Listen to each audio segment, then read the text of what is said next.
Hello everyone, welcome to IS Origin. I am Shruti Jha and certainly we are starting a great interesting series for all of you guys which is state series और इस series में सबसे पहला state जो हम cover करने वाले हैं वो है हमारा प्यारा मध्य प्रदेश। मध्य प्रदेश की लोकेशन को जब आप देखते हो तो वो हमारे इंडियन मैप के अकॉर्डिंग सबसे बीच में आता है, तो इसलिए उसको हार्ट ऑफ इंडिया भी बोला जाता है क्योंकि सबसे सेंटर लोकेशन होने के कारण उसको जो है वो हृदय प्रदेश का नाम बहुत ही प्यार से दिया गया है। इसके अलावा आप देखो तो मध्य प्रदेश की कैपिटल जो है वो है भोपाल और इंडस्ट्रियल सिटी के हिसाब से इंदौर को जो है वो मिनी मुंबई का दर्जा भी दिया गया है। इसके अलावा जो जबलपुर और ग्वालियर सिटीज़ हैं वो भी मध्य प्रदेश में काफ़ी ज़्यादा एक अच्छे डेवलपमेंट की तरफ बढ़ रही हैं। ठीक है, उसके बाद अगर हम देखें एरिया वाइज देखें तो मध्य प्रदेश जो है वो सेकेंड लार्जेस्ट है, सबसे बड़ा एरिया है मध्य प्रदेश का आफ्टर राजस्थान, बिकॉज राजस्थान का जो एरिया है वो सबसे फर्स्ट में आता है अगर हम एरिया वाइज किसी स्टेट को एग्जामिन करते हैं तो। ठीक है, पॉपुलेशन वाइज देखें तो 72 million residents are there in Madhya Pradesh and population wise it is the fifth largest state of India. And certainly if you talk about the border states, कितनी बॉर्डर्स जो हैं वो मध्य प्रदेश को टच करती है, कितने स्टेट्स की बॉर्डर्स टच करती हैं, तो 5 स्टेट्स की बॉर्डर टच करती हैं, जिसमें आप देखोगे तो उत्तर प्रदेश जो है वो आपको नॉर्थ ईस्ट में देखने को मिलता है, फिर उसके बाद छत्तीसगढ़ जो है वो आपको ईस्ट में देखने को मिलता है। ठीक है, then comes the Maharashtra which is lies to the south of Madhya Pradesh and Gujarat which lies to the west and Rajasthan which lies to the north west. Certainly, now moving to the next topic, which is what Madhya Pradesh is famous for. So इस series में आपको every state का मैं आपको एक holistic view देने की कोशिश करूंगी कि किस स्टेट की क्या ऑथेंटिसिटी है, कोई स्टेट है वो किस चीज़ के लिए सबसे ज़्यादा जाना जाता है, उसके जोग्राफिकल फीचर्स क्या हैं, उसकी इकोनॉमी कैसे चलती है, या फिर किस सबसे ज़्यादा मिनरल में किस क्रॉप में उसका जो है वो सबसे ज़्यादा रैंक है। तो ये हर तरीके से हर सेक्टर से पॉलिटिकली भी हम देखेंगे कि स्टेट्स में क्या सीट्स होती हैं, तो हर एक तरीके से every touching every aspect of the study and from the understanding, हर एक चीज़ को स्टडी करते हुए हम जो अभी अगर मध्य प्रदेश के कॉन्टेक्स्ट में देखें तो किस चीज़ के लिए फेमस है, तो अगर हम हिस्टोरिकल साइट पे जाएं तो जो खजुराहो के जो टेम्पल्स हैं, ठीक है, वो बहुत ज़्यादा ही फेमस है मध्य प्रदेश में क्योंकि उनके जो इंटीग्रेट स्ट्रक्चर्स हैं and certainly it was built by the Chandela rulers. Chandela dynasty में जो है वो खजुराहो टेम्पल्स को बिल्ड किया गया था and it is also one of the UNESCO world heritage sites और उसको डिक्लेयर किया गया था 1986 में। ठीक है, और जब आप सांची स्तूप की बात करते हो तो सांची स्तूप को डिक्लेयर किया गया था 1989 में, और जब आप भीमबेटका की बात करते हो तो इसको 2003 में UNESCO world heritage site declare किया गया था। फिर जब हम वाइल्ड लाइफ की बात करते हैं तो certainly MP is home to various wildlife and various national parks as well, because there are 12 national parks, 24 wildlife sanctuaries and 3 biosphere reserves। ठीक है, तो ये आपको वाइल्ड लाइफ के नज़रिए से भी काफ़ी रिच स्टेट है मध्य प्रदेश। उसके बाद आप कुलिनरी डिलाइट्स की बात करो अगर, तो पोहा जलेबी आपको बहुत देखने को मिलता है, स्पेशली जब आप इंदौर साइड अगर आप कहीं रिसाइड करते हो। वैसे तो whole Madhya Pradesh is only known for poha jalebi, हर जगह आपको देखने को मिलता है, बट इंदौर और भोपाल साइड थोड़ा आपको ज़्यादा इस कल्चर को देखने को मिलता है खाने का। फिर आप नेचुरल ब्यूटी की बात करो तो Pachmarhi which is also well known as the queen of Satpura आपको देखने को मिलती है मध्य प्रदेश में, और ये काफ़ी ही सुंदर और सीनिक ब्यूटी के लिए जानी जाती है। हिली स्ट्रक्चर्स है वहाँ पे। ठीक है, इसके अलावा आपको और भी पांडव केव्स आपको देखने को मिलेंगी, बी फॉल है, डचेस फॉल है, ऐसी बहुत सारी चीज़ें आपको पचमढ़ी में देखने को मिलती हैं। फिर आप टेम्पल्स की अगर बात करो तो महाकालेश्वर जो कि उज्जैन में सिचुएटेड है, फिर ओमकारेश्वर टेम्पल जो है वो भी आपका ओमकारेश्वर में सिचुएटेड है। These are 2 of the jyotirlingas out of 12 jyotirlingas which are in India, तो 2 आपको जो है वो मध्य प्रदेश में देखने को मिलते हैं। इसके अलावा आप देखो कि ये जो चीज़ें हैं which are state bird, state animal, state drama, state flower, very important from any examination perspective, because ये डायरेक्टली क्वेश्चन 1 मार्क के फॉर्म में या MCQ फॉर्मेट में आपसे पूछा जाता है कि इस स्टेट की पर्टिकुलर स्टेट बर्ड क्या है। ठीक है, तो इसलिए आपको इन सब की भी जानकारी होनी चाहिए। हम मध्य प्रदेश की बात करें तो मध्य प्रदेश की स्टेट बर्ड जो है वो है दूधराज एंड साइंटिफिक नेम जो है उसका है एशियन पैराडाइज फ्लाई कैचर। फिर आप स्टेट एनिमल की बात करो तो वो है बारहसिंगा, which is also known as the swamp deer.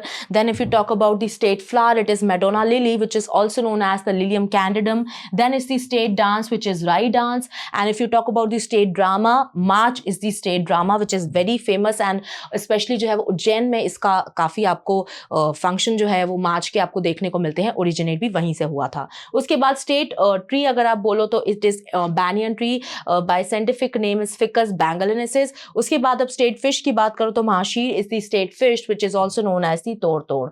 Now coming to the brief history of Madhya Pradesh. So if we are talking about the brief history of Madhya Pradesh, तो सबसे पहले जब हम एंशियंट पीरियड की बात करते हैं तो यहाँ पे मैंने आपको बताया कि भीमबेटका केव्स जो हैं वो देखने को मिलती हैं, और भीमबेटका केव्स जो हैं वो रायसेन के पास सिचुएटेड हैं, और ये पैलियोलिथिक एज या फिर मेसोलिथिक एज की मानी जाती हैं. और इसमें जो स्क्रिप्ट्स लिखी गई हैं, जब आप उन केव्स को विजिट करते हो, अगर आपने कभी विजिट किया हो, देखा हो, तो आप बहुत पास से जब देखते हो तो उनमें कुछ कुछ लिखा हुआ है, ठीक है. और जो स्क्रिप्ट है उसकी अभी तक yet it is not to be deciphered, but the researchers, the department of the archaeological survey, वो काफ़ी चीज़ ये बोल रहे हैं कि भाई ये जो केव्स हैं ये बहुत पुरानी हैं, ठीक है. पैलियोलिथिक एज के ज़माने की ये केव्स रही हैं, और उस टाइम पे जो लोग रहते थे, जो नोमैडिक ट्राइब्स रहती थी, जिस तरीके से यहाँ से वहाँ उनका कल्चर होता था ट्रैवल करने वाला, और जहाँ पे भी उनको मतलब खाने को मिलता था वहीं वो रहते थे, फिर कुछ टाइम बाद वो दूसरी जगह शिफ्ट हो जाते थे. तो वो कल्चर भी आपको वहाँ देखने को मिला है. वहाँ स्पेसिफिक कलर्स के आपको ड्राइंग्स देखने को मिली हैं, जो उस टाइम पे उन कलर्स का होना भी बहुत ज़्यादा मुश्किल होता था, ठीक है. तो भीमबेटका आपको देखने को मिलता है, जो कि एंशिएंट पीरियड से आपको एक साइन देता है कि भाई हाँ, मध्य प्रदेश में आपको एंशिएंट पीरियड के कुछ साइंस आपको देखने को मिल सकते हैं. उसके बाद आप देखो तो मौर्य और गुप्ता एम्पायर का भी जो है वर्चस्व देखने को मिला है मध्य प्रदेश में. फिर जब आप मिडिवल पीरियड की बात करते हो तो यहाँ पे आपकी आ जाती हैं परमार डायनेस्टी, जिनकी कैपिटल धार में रह चुकी है. फिर आपकी चंदेला डायनेस्टी आ जाती है, जिनसे रिलेटेड खजुराहो टेम्पल्स भी हैं, ठीक है. उसके बाद आपको मराठा रूल भी देखने को मिलता है in the 18th century, which gained control over much of the Madhya Pradesh, which became a significant part of their empire, ठीक है. तो मराठा एम्पायर के अंडर भी मध्य प्रदेश रहा है. फिर जब आप मराठा एम्पायर के बाद की बात करते हैं तो ब्रिटिश एम्पायर के अंडर जो है वो मध्य प्रदेश फॉल कर जाता है. उसके बाद 1956 में इसको फुल फ्लेश्ड स्टेट का एक दर्जा प्राप्त कराया जाता है, क्योंकि 1947 में आपको पता है कि हमको इंडिपेंडेंस मिली थी. तो उसके बाद 1956 में इसको फुल फ्लेश्ड स्टेट डिक्लेयर कर दिया जाता है. इसके पहले भी अगर आप देखो तो भाई अगर बेगम्स हम देखते हैं तो बेगम्स का भी काफ़ी रूल रहा है भोपाल में. Begums, Bhopal is known for the rule of begum, ठीक है. तो बेगम्स भी काफ़ी टाइम पे रूल किया हुआ है मध्य प्रदेश में, स्पेसिफिकली इन भोपाल, ठीक है. फिर उसके बाद हम देखते हैं जब 1956 के आगे जब हम बढ़ते हैं तो पहले तो छत्तीसगढ़ भी हमारे मध्य प्रदेश का ही पार्ट हुआ करता था, बट आफ्टर 1 नवंबर 2000 मध्य प्रदेश से छत्तीसगढ़ को अलग कर दिया जाता है, और छत्तीसगढ़ एक अलग स्टेट बना दिया जाता है, और मध्य प्रदेश एक अलग स्टेट होता है. Fine. Now coming to the geographical features which is certainly very important, क्योंकि रिलीफ स्ट्रक्चर हो गया किसी भी स्टेट का, वो बहुत इंपॉर्टेंट होता है कि भाई कहाँ से जो है वो ग्रेन सबसे ज़्यादा आ रहे हैं, या फिर किस एरिया में रिवर्स फॉल कर रही हैं. ये सब आपको रिलीफ स्ट्रक्चर से ही पता चलता है, ठीक है. तो जब हम मध्य प्रदेश की बात कर रहे हैं तो सबसे पहले हम देखते हैं कि इसमें 3 टाइप्स में इसका डिवीजन होता है. सबसे पहला तो है आपका सेंट्रल हाईलैंड्स, सेकेंड है आपका Satpura and Maikal range, third है आपका ईस्टर्न और बघेलखंड प्लेट्यू. और सेंट्रल हाईलैंड में आपको 5 टाइप्स देखने को मिलते हैं. First is the Rewa Panna plateau, second is the central India plateau, third is the Malwa plateau, and fourth is Bundelkhand plateau, ठीक है. And fifth one is the Narmada Son valley, ठीक है. तो अगर आप इस मैप में देखो कि भाई कहाँ पे क्या क्या है, तो यहाँ पे आपको जो है वो सेंट्रल इंडिया प्लेट्यू देखने को मिलता है, ठीक है, जिसका पार्ट कुछ यहाँ पे भी है. फिर यहाँ से आपको जो है वो मालवा प्लेट्यू देखने को मिलता है, ठीक है. Malwa plateau is certainly very important, क्योंकि मालवा प्लेट्यू को जो है वो आप ग्रेनरी सिस्टम बोलते हो, या फिर हैवी स्टोरेज आपको ग्रेन्स के यहाँ पे काफ़ी देखने को मिलते हैं. तो मालवा से ही आपको ग्रेन्स में वीट ले लीजिए आप, या राइस ले लीजिए, जो भी एक मेजर मैसिव प्रोडक्शन आता है क्रॉप्स का, फूड ग्रेन्स का मध्य प्रदेश में, वो आपके मालवा प्लेट्यू से ही आता है, ठीक है. उसके बाद अगर आप देखो तो यहाँ पे जो है वो आपको मिल जाएगा Baghelkhand, sorry not Baghelkhand, this is Bundelkhand, यह आपका बुंदेलखंड है, ठीक है. फिर यहाँ पे आपका आ जाता है Rewa Panna plateau, then here is the Baghelkhand. ये वाला रीजन आपका बघेलखंड है और ये वाला जो रीजन आपका है वो है Bundelkhand. So this is Baghelkhand. फिर इससे मालवा प्लेट्यू के नीचे अगर आप देखो तो आपकी आ जाती है नर्मदा सोन वैली, एंड सबसे नीचे अगर आप देखो तो यहां पे आपका आ जाता है Satpura माइकाल range.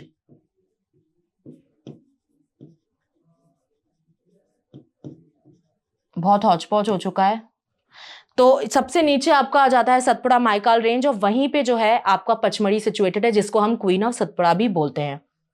Now economy of MP, very important when we are studying about the states. So the economy is certainly very important कि भाई स्टेट जो है वो किस चीज में सबसे ज्यादा प्रोडक्शन में लीड कर रहा है, क्या ऐसी क्रॉप है जिसमें स्टेट जो है वो टॉप रैंक पे है, या फिर क्या ऐसा मिनरल है जो उस स्टेट में सबसे ज़्यादा पाया जाता है जो उसकी इकोनॉमी को रन करता है। तो अगर हम मध्य प्रदेश की बात करें तो देखिए सोयाबीन में टॉप प्रोड्यूसर है, उसके अलावा आप देखो तो कोल की जो है वो हैवी बेल्ट सिंगरौली और शहडोल में आपको देखने को मिलेगी, ठीक है। फिर डायमंड प्रोडक्शन में सबसे ज़्यादा डायमंड प्रोडक्शन अगर आप इंडिया के कॉन्टेक्स्ट में बात करो तो मध्य प्रदेश टॉप करता है, एंड एनएमडीसी जो है वो उन माइंस को ऑपरेट करता है, डायमंड की माइंस को।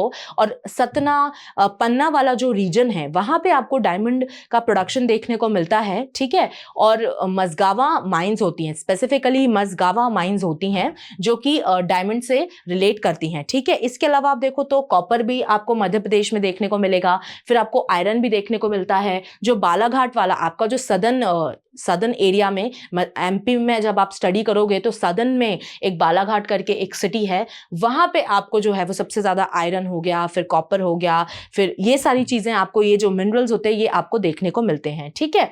मध्य Pradesh which is also known as agrarian economy, the state produces the most soybeans, ठीक है। इसके अलावा आप देखो कि वीट प्रोडक्शन में जब हम देखते हैं तो वीट प्रोडक्शन में भी मध्य प्रदेश का काफी ज्यादा कॉन्ट्रीब्यूशन है, क्योंकि कृषि कर्मन अवार्ड उनको मध्य प्रदेश को 7 टाइम्स दिया जा चुका है। क्यों?